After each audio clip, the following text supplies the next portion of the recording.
So what? Sabi ng team leader mo, nagpaputok ka sa tubig. Wala na, nasa fiscal na po yung kaso. So what? Dismiss po ako ng 2020, Ha? Honor. Na-dismiss po ako 2020. Ay, dismiss nga eh. Bakit ayaw mong Pero- sumagot kagad? Gusto mo ito ang investigasyon ng komite na ito? Dahil may kaso na kayo ginagawa? Ano pa may stop ang investigation? Mahihain sila pero makapalamukha pag pumatay. Mr. Chair, dahil po nagre-refuse sumagot ng tanong ng komiteng ito ng Senado, halatang hindi pa makatotohanan ang sagot, I move, Mr. Chair, to hold the two gentlemen in I second contempt. the motion.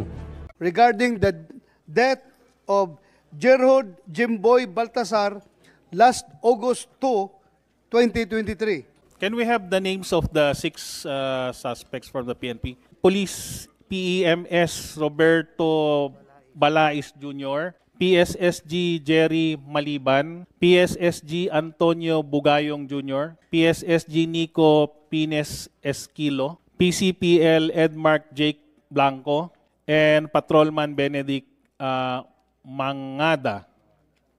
These policemen are the suspects at sila po na-inquest na. Ang pinagtataka ko, bakit naka-uniforme pa rin sila? Hindi po sila naka-uniforme pampreso. Kasi na akin pong na-observe, pag may mga suspect dito na pinapatawag natin, nakapang-uniformeng suspect sila. So, these gentlemen here, I wouldn't even call them gentlemen now, these people here, it seems to me that they're being given preferential treatment just because they're men in uniform, bibigyan natin sila ng magandang treatment. Dapat ito naka-uniforme pampreso. Si Jimboy ay 17 anyos na binatilyo na napatay noong ikalawang araw ng Agosto, bandang 1:00 ng hapon, habang siya ay nag-aayos ng kanyang bangka kasama ang kanyang kaibigan. Sa mga naulila ni Jimboy, ako po ay taos-pusong nakikiramay sa inyong lahat. Bilang isa ring magulang, batid ko na wala ng mas masakit pa sa pait na dulot ng pagkamatay ng isang anak. Alam ko pong mas mahihirapan tayong tanggapin ang pagkawala ni Jimboy kung ito ay dahil sa kapabayaan ng mga taong nanumpang protektahan at pagsilbihan ang bawat Pilipino. Si Jemboy, na nananahimik at naghahanda ng panghanap buhay, itinuring na agad, nakahinahinala at pinaulanan ng bala. 6 versus 1, according to reports. Aba, ano pong akala nyo sa mamamayan? Pang target practice? Nakalimutan nyo na agad lahat ng training nyo sa de-escalation tactics. At wala man lang po ba sa buong team ang nagsabi ba na maghinay-hinay? Mga sir, you are supposed to preserve life, not take it. Anong masyadong kahina-hinala, suspicious, o threatening sa pag-ayos, paglilinis ng bangka na kinailangang mga miyembro pa ng SWAT at intelligence service ang re-responde sa isang 17 anyos na wala namang kadaladalang armas. At pagkatapos nyong pagbabarilin, iniwan nyo ang katawan ng biktima. Nalabag sa mga alituntunin ng PNP. Huwag kayong hiyang makita yung mukha ninyo. Bakit? Talaga bang makasalanan kayo? Bakit kayo mahiya? Mahihain po sila. Ha? Mahihain sila pero makapalamukha pag pumatay. You hold your heads up high. Huwag yung yuko kayo. Naka-uniforme pa naman kayo. Before you proceed, General Gapas, nabanggit mo, General Sermonia, that was a case of mistaken identity.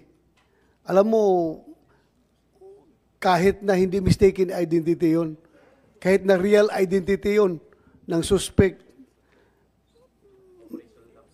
Alam kong dahilan kung bakit siya ay ni-reinstate dahil yung kanyang kaso ay hindi rape, hindi pambubugbog, kundi robbery extortion.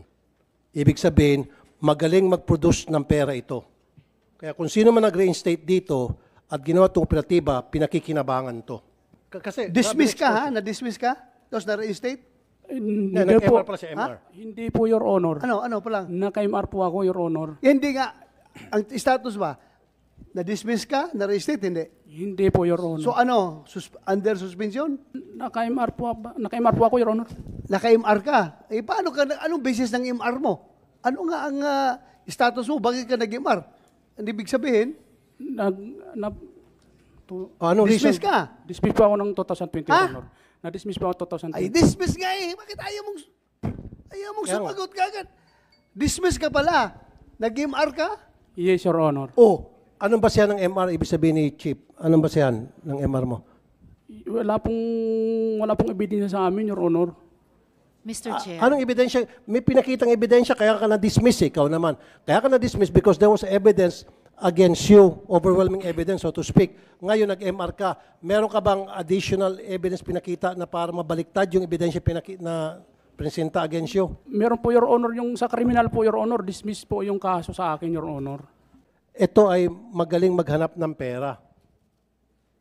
Mangikil, mang-extort, mang-hold up, etc. etc. Pera robbery extortion.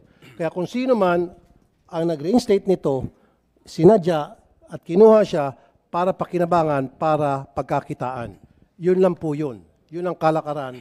Hindi naman lahat, pero sa karamihan, sa aking experience, gano'n nangyari. Yung mga tirador, kung tawagin, or asset, pinapaganda pa nila, kumuha ng asset, yung mga lukulukong opisyal din, para meron silang tirador na pagkakitaan. Your Honor, wala po akong nakita na tumalon po doon sa... Nagpapalagay siya, di ba? Nakuha naman kayo sa tubig, di ba? Nagpapalagay shot kayo. Pero mag-warning shot kayo, nag-bag siya, o pag-warning shot, tinamaan siya, kaya siya nahulog. Paano siya napunta sa tubig pagkabangka? Hindi nga po natin nakita, Your Honor, na may tumalon sa bangka. Ang nakita lang po namin yung nag-iisang tao na si Sunny Boy. Nakita niyo sa tubig na. Wala po kami nakita nasa tubig po. Ano kang klaseng pulis? Sino doon Sunny Boy? Sandali, Senator. Sunny Boy, sino si Sunny Boy? Si Sunny Boy po yung witness po na nakita rin po sa bangka po.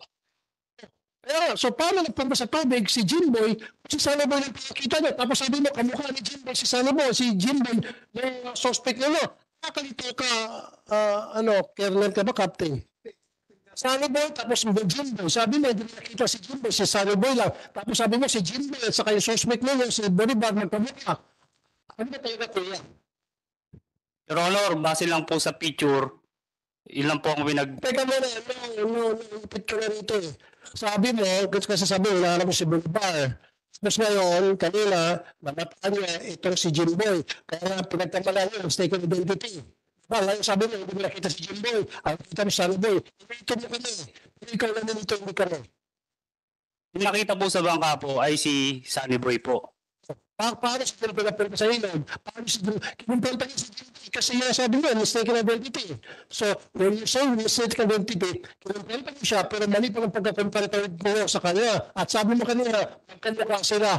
Ito sa way, magkamukha sila. So ngayon, wala si Jimboy sa picture.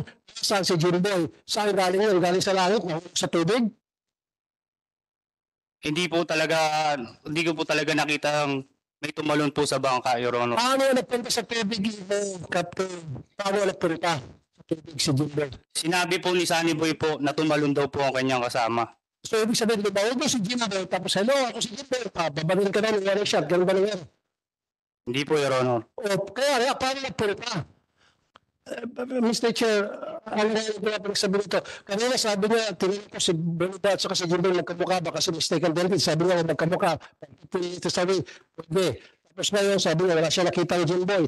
Ngayon, may Jimboy na pinagdag sa tubig. Nakita sa Sunny You're giving conflict statements.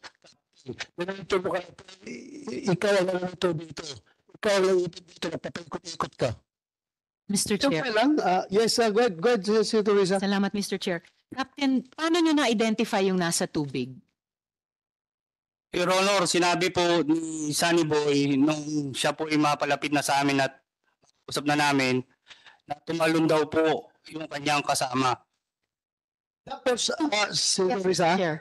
nung tumalon na siya, saka ka nung nalaman mo na tumalon sa tubig si Jimboy, saka ka nagpaputok ng tubig.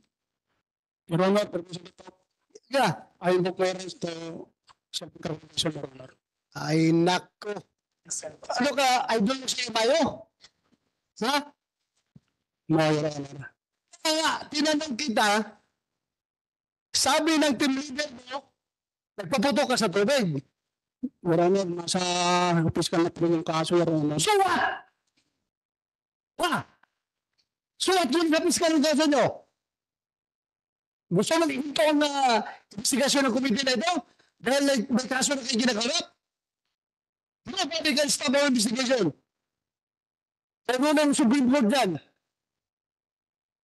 Hindi pwede gawin yung panangga, yung kaso na nakapile sa BBC role na yan, hindi pwede makapigto sa committee hearing na ginagawa ng Senado. Kaya rin sinabi natin ng mo. Ayun, sabi ni Kaliboy, alon si sa tubig, tapos ito ang nagbabuto. In other words, Mr. Chair, hindi niyo nakita talaga pala kung magbabasa natin yung statement nitong kapitan, hindi niyo nakita si Jimboy. Nakita niya lamang niya yung bang nasa tubig na. Kung sino man nasa tubig, hindi naman kilala. Basta pinaputokan niya. It will go by his statement. Diba? Sabi niya, wala kayo nakita ng panalon, wala kayo nakita ng Jimboy. Sabi ng kaibigan ng Jimboy, Sanibel, tumalon sa tubig si Jimboy. Tama. Hindi na nakita na tumalon sa Jimboy, pero sa tubig na si Jimboy. May makita nila. Your Honor, doon po sa pinangyarihan po na yun, hindi po makikita si Jimboy na tumalon kasi po meron pong mataas. Sige na, okay. Nasa tubig na si Jimboy. Tama. Mr. Chair, dahil po nagre-refuse sumagot ng tanong ng komiteng ito ng Senado, si Police Staff Sergeant Maliban, at nagbibigay ng bago-bago, nakakalito, at halatang hindi pa makatotohanang sagot, si Police Captain Carpio. I move, Mr. Chair, to hold the two gentlemen in I second contempt. the motion. So there is A motion coming from Senator Risa Ontiveros to cite Police Staff Sergeant Jerry Maliban and Police Captain Mark Carpio in contempt. Duly seconded by Senator Rafi Tulfo. Any objection? Hearing none,